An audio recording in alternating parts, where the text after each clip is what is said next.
O meu grupo vai falar sobre o capítulo 2 do livro Os 12 Trabalhos de Hércules, volume 2. O meu grupo é formado pela Érica, a Sofia, a Maria Eduarda, a Esther e por mim a Daça. O título do capítulo é Os Cavalos de Diomedes. O capítulo começa com um mensageiro falando para eles que eles deveriam ir para a Trácia. E no caminho eles acabaram encontrando alguns cavalos antropófagos. E então Minervinho explica que esses cavalos não haviam nascidos antropófagos, mas que acabaram se tornando assim por causa que Diomedes, em vez de capim ou aveia, só lhes dava carne humana, e por isso foram mudando de gênero, transformando-se ferozes e por fim viraram uns horríveis monstros. E com isso Emília ficou um pouco irritada e acabou falando que reis e tiranos é uma desgraça. Então Minervinho aconselhou a não falar assim dos deuses, porque os deuses tudo viam e ouviam, e era tudo muito vingativo. Então no caminho acabaram encontrando Hera falando em voz baixa com Zeus, o seu esposo. E então Hera não foi muito com a cara da Emília e pediu para que Zeus a matasse usando um dos seus raios. Mas então Palas interrompeu ambos e acabou falando que estava protegendo Emília e que ela estava do seu lado. E no caminho acabou que Minervinho contou algo que para Hércules foi muito ruim. E com isso, Hércules interparou e gritou para os outros: Alto, antes de seguir para a terra dos Bitônios, quero chegar a Delfos para uma consulta ao oráculo. E então Pedrinho percebeu que talvez houvesse Hércules cometido algum crime e o roesse o remorso. E de fato ele estava certo. Pois Hércules, num acesso de cólera em Micenas, havia ele matado sem razão nenhuma um miceniano, e vinham daí os seus remorsos. E por isso Hércules queria saber se o crime perpetrado fora uma ofensa a Apolo. Mas por que a Apolo? Porque a vítima estava sacrificando a Apolo no momento em que Hércules a abateu. Então Pedrinho percebeu quão apreensivo Hércules estava e acabou perguntando a Minervino o porquê dele estar assim. E Minervino respondeu: Hércules perdeu a estabilidade, não o vejo rir, e esqueceu de responder ao que perguntamos. E com isso, eles seguiram viagem. E assim foi a viagem até Delfos, muito menos alegre e divertida do que as outras. Delfos era uma cidade diferente das outras, era um grande centro de peregrinação onde pessoas de outras cidades iam para lá em consulta ao famoso oráculo. Por causa da contínua interferência dos deuses nos negócios dos homens, a preocupação de todo mundo era sondar a vontade dos deuses por meio de consultas a Pite, a captadora do Olímpio. No templo, os sacerdotes não tinham descanso, mas como forma de pagamento, os mesmos chegavam a receber presentes, como tijolo de ouro maciço que eram ofertados ao templo. Os pica-pauzinhos foram para o templo encontrar o Hércules, que estava se preparando para sua consulta. No templo, Pete estava atendendo o mensageiro de um rei da Boécia, que estava interessado em saber o desfecho de uma guerra. Logo após o mensageiro se retirar, Hércules entra para sua consulta. Porém, ao ver Hércules, Pete se afasta imediatamente e expulsa do templo, e o grande herói leva uma bofetada de seu irmão. Com isso, Hércules foi para a trípode, arrancou do chão e se retirou com a trípode em seus ombros do templo, desaparecendo. Emília, que estava vendo tudo, correu ao encontro de Pedrinho e de Visconde, e os mesmos voltaram para o acampamento onde eles tinham se instalado. Chegando lá sem fôlego, Pedrinho contou o que havia acontecido para meio a meio. Logo após contar o ocorrido, Pedrinho decide montar no meio a meio e encontrar Hércules. Quando avistou alguém, Pedrinho perguntou se ela havia visto Hércules, porém os viajantes não tinham visto nada. Ao andar mais adiante, Pedrinho finalmente encontra alguém que lhe deu um paradeiro de Hércules, e vai em direção ao mesmo. Ao avistar Hércules, ele também avista outro herói diante de Hércules, no qual era seu irmão Apolo. Apolo desceu do Olímpio com a maior fúria e iria atacar Hércules para devolver a trípode. Porém, se os dois brigassem, Hércules perderia, pois Apolo era um deus e não poderia ser vencido por um humano. Os dois irmãos se defrontaram e romperam em acusações, e Apolo declarou que a Pítia se recusaria a atendê-lo pelo homicídio injusto que Hércules havia cometido em Micenas, e Apolo o acusa de ter matado um de seus devotos. A discussão foi aumentando e quando os dois iam começar a brigar, um raio desce do céu entre os dois. E os irmãos compreendem que aquilo seria um aviso de Zeus, pai de ambos.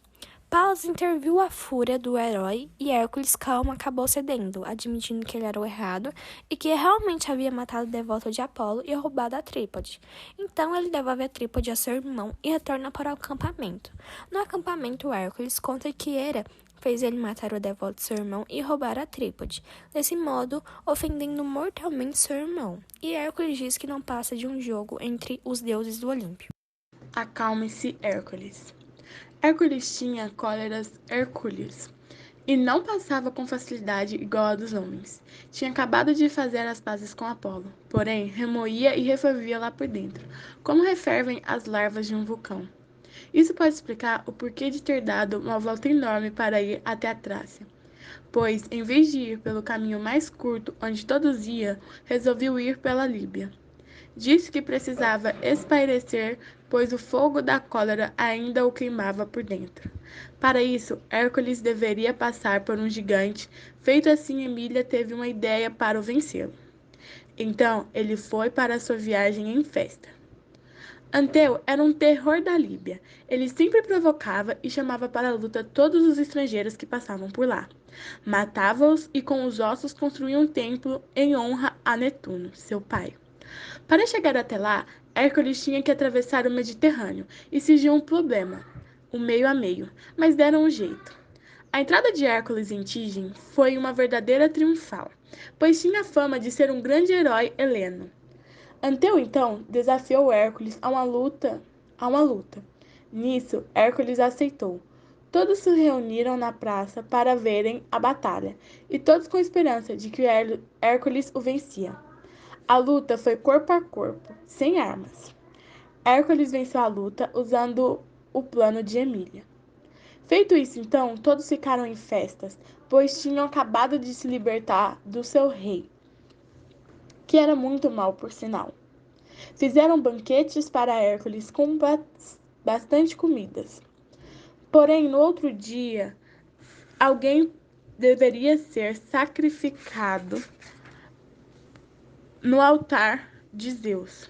Ninguém sabia quem, quando de repente viram que eram Hércules. Todos ficaram com medo e assustados, porém Emília nunca duvidou sobre a confiança que Hércules tinha. Na hora que iam cravar a faca no peito de Hércules, Hércules então conseguiu sair das suas correntes e conseguiu se libertar. Feito isso, Hércules se libertou e todos ficaram assustados pelo fato de quebrar as correntes. Ele conseguiu se curar da sua cólera. As éguas. Depois de mais aquele tremendo feito, Hércules ficou radicalmente curado e lembrou-se das éguas de Diomedes e deu ordem de volta. A volta de Hércules para a Grécia foi rápida e ocorreu sem outro incidente, além do novo enjoo que o assaltou na travessia do Mediterrâneo. Hércules só sarou quando pôs o pé no promontório de Malea. Lá estava meio a meio a esperá-los. Cada qual queria ser o primeiro a contar os tremendos casos sucedidos na Líbia e no Egito, pois conversaram sobre Diomedes. Meio a meio contou sobre as éguas carnívoras que devoravam uma vítima por dia. Prosseguindo na viagem, o grupo chegou à terra dos Bistônios. Então Hércules, que estava cansadíssimo, determinou refazer-se com 2 dias de repouso absoluto. Pediu para que Pedrinho fosse ver onde ficavam as éguas. Então Pedrinho foi com Visconde.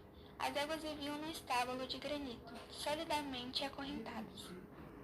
Quando Hércules acordou, seguiu o caminho indicado por Visconde, indo dar nos estábulos. Eram 4 éguas, e eles tinham que tirar uma por uma de lá. Isso, porém, depois de destroçar uma dúzia de guardas.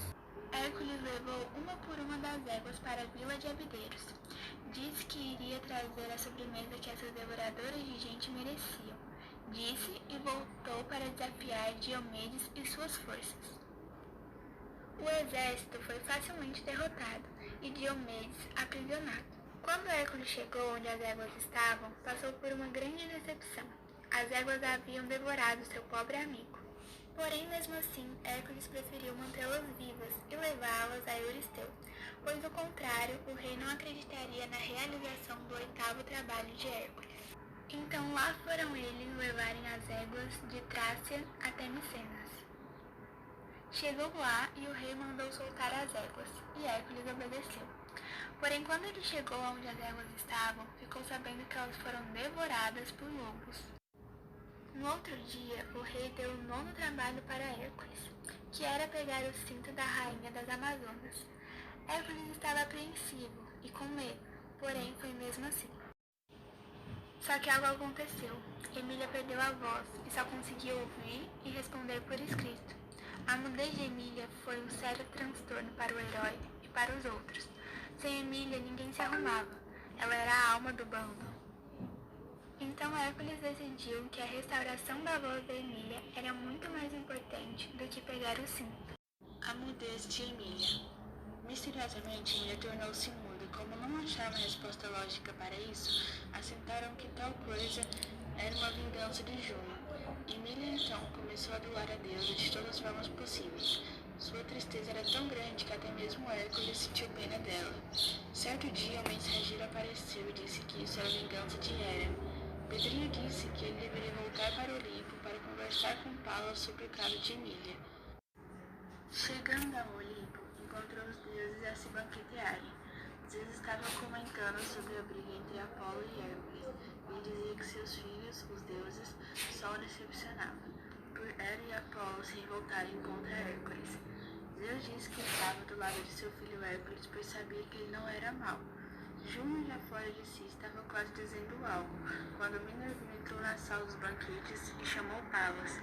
Palas levantou-se e foi até ele para saber o que havia acontecido. Depois de ter ouvido o que ele tinha para dizer, Palas disse que a pobrezinha ficou muda por interferência de Hera. Palas disse para Minervino dizer para Hércules levar Emília para o palácio de Medeia, pois a fervura do caldeirão de Medeia faria com que ela voltasse a falar. O caldeirão de Medeia. Emília estava com muito medo e foi difícil convencê-la a aceitar a ideia.